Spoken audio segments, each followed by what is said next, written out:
একদিন সুন্দর সবুজ জঙ্গলে সব পশু পাখি খুব মন খারাপ করে বসেছিল, কারণ অনেক দিন ধরে বৃষ্টি হচ্ছিল না। নদী শুকিয়ে যাচ্ছে, গাছের পাতা ঝরে পড়ছে।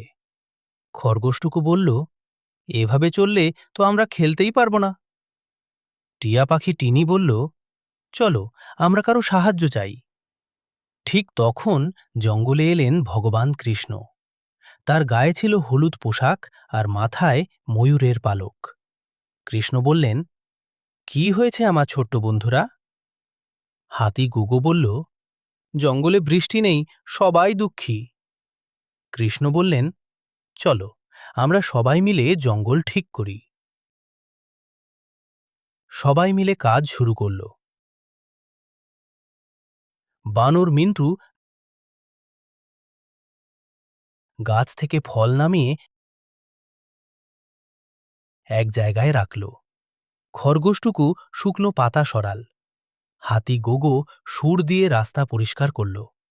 পাখিরা উড়ে উড়ে চারদিকে খবর দিল। কৃষ্ণ শুধু বললেন, একসাথে কাজ করলে সব সহজ হয়। কিছুক্ষণ পরে আকাশে মেঘ জমল।